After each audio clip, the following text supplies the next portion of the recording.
आपल्याला सिल्कच्या साड्या म्हटलं तर पैठणी, बनारसी, कांजीवरम एवढे ढोबळ प्रकार मनात येतात. पण बनारसी साडी म्हटलं की त्याच्यामध्ये किती बुट्ट्यांचे प्रकार आहेत. ब्रोकेड बनारसी म्हटलं की त्याच्यात सुद्धा एवढी वैविध्यता आहे. थोडं खोलात शिरलं तर खूप मजा येईल. हा व्हिडिओ शेवटपर्यंत बघा. बनारसी साड्यांमधले ब्रोकेड विविंग टेक्निक्स बद्दल काही खास माहिती सांगणार आहे.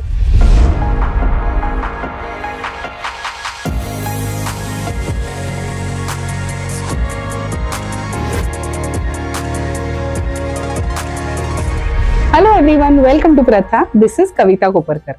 ब्रोकेड बनारसी मध्ये सर्वात जास्ती प्रमाणात दिसणारं, कॉमनली दिसणारं असं म्हणजे वेल बुट्टीचं डिझाईन, ज्याला कडुआ जाल टेक्निक विविंगचं म्हणतात. कडुआ हे ऍक्च्युली विविंग टेक्निक आहे आणि जाल म्हणजे एक प्रकारची जाळी फॉर्म होते. अशा पद्धतीने ही वेलबुट्टी फिरते पूर्ण साडीभर आणि म्हणून त्याला कडुआ जाल म्हणतात. कडुआ आणि फेकुआ असे दोन पद्धती आहेत.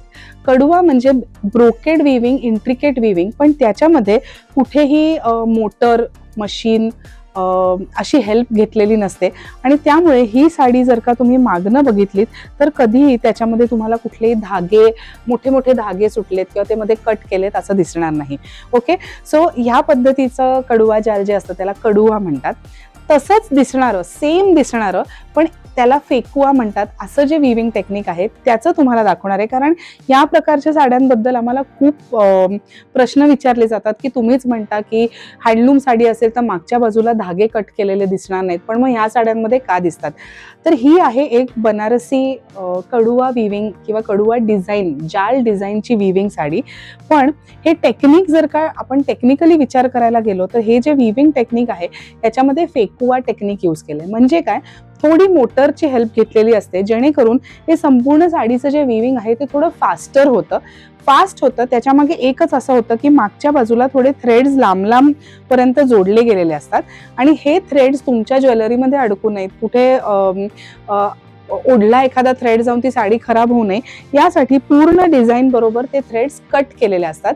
कट वर्क ह्या शब्दाला हिंदीमध्ये फेकुआ असं म्हणतात आणि म्हणून हे फेकुआ टेक्निक. तर कडुआ जाल, फेकुआ हे दिसायला सेम टेक्निक आहे, फक्त त्याच्यामध्ये करण्याची पद्धत थोडीशी वेगळी आहे. यानंतर सांगणार आहे ते म्हणजे मीनाकारी. ब्रोकेडमध्ये किंवा बुट्ट्यांमध्ये कुठल्याही साडीमध्ये जेव्हा मीनाकारी असं आपण म्हणतो त्याचा असा अर्थ असतो की जरीच्या कामाबरोबर रंगीत सिल्कच्या धाग्यांचे रंग भरलेले, म्हणजे सिल्कच्या धाग्यांनी भरलेलं तुम्हाला दिसतं आणि मल्टिपल कलर्स यूज होतात, त्याला मीनाकारी असं म्हणतात. ज्वेलरीमध्ये पण जिथे मीनाकारी असते तिथे रंगाने भरलेलं असतं एखाद्या धातूवरती, त्याला मीनाकारी टेक्निक म्हणतात. तसंच साड्यांमध्ये आहे जिथे रंग वापरला जातो जरी बरोबर, धातू बरोबर, त्याला मीनाकारी म्हणतात. मीनाकारी हे तुम्हाला बुट्ट्यांमध्ये पण दिसतं आणि ब्रोकेडमध्ये पण दिसतं. बनारसमध्ये टंचोई नावाचं एक विविंग टेक्निक आहे. आता ही जी साडी आहे ही टंचोई साडी आहे, टंचोई विविंग पद्धत आहे. ब्रोकेड बनारसीच आहे. टंचोईमध्ये असं होतं की मीनाकारी असते, पण ती मीनाकारी कधी कधी रंगीत धाग्यांनी असते, सिल्कच्या धाग्यांनी, किंवा कधी कधी गोल्डन जरी बरोबर सिल्वर जरीचं हायलाइट केलेलं असतं, कधीतरी कॉपर जरी बरोबर गोल्डन जरीचं हायलाइट केलेलं असतं. त्यामुळे जरीच्या वेगवेगळ्या रंगांनी सुद्धा ती मीनाकारी केलेली असते.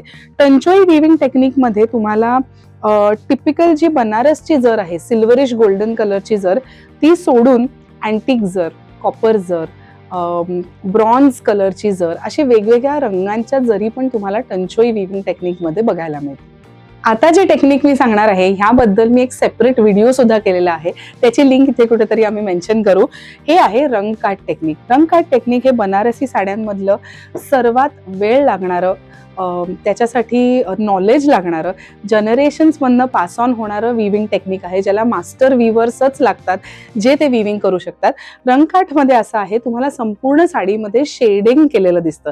हे जे शेडिंग असतं हे शेडिंग नुसतं डाय केलेलं नसतं, तर त्या रंगाचे धागे साडी विणतानाच वेगवेगळ्या शेप्समध्ये विणलेले असतात आणि मग त्या वेगवेगळ्या शेप्सच्या शेडिंगवरती जरीचं काम केलं जातं. सो याला रंगकाठ म्हणतात. रंगकाठ हा अतिशय सुंदर प्रकार आहे, बनारसी साड्यांमधला महाग प्रकार आहे. रंगकाठ सारखंच अजून एक एक्सपेन्सिव्ह ब्रोकेड विविंग आहे बनारसचं, ते म्हणजे शिकरगा.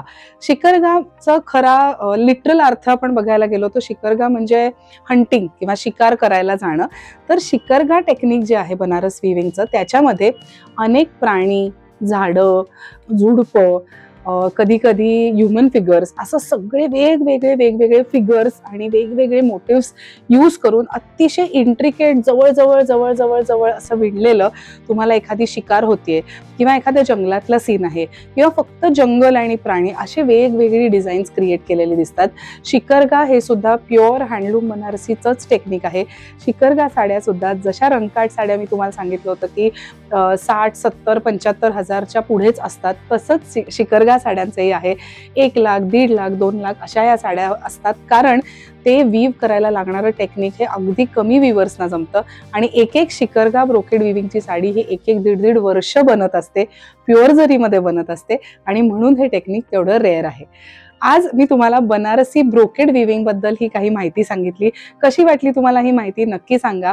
साड्या भारतभरातनं विवर्स कडनं आणताना मी जे काही नॉलेज गोळा केलेला आहे, माझा जो काही साड्यांमधला रिसर्च आहे, तो असाच तुमच्याबरोबर मी शेअर करत राहीन.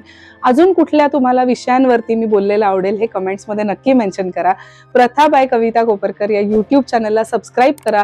नोटिफिकेशनचा आयकॉन नक्की प्रेस करा, कारण तुम्हाला रेग्युलर व्हिडिओ अपडेट्स त्याच्यानंतर मिळत जातील. www.prathasarees.com ही वेबसाईट व्हिजिट करा आणि पुण्यामधलं आमचं स्टोअरही नक्की व्हिजिट करा. धन्यवाद.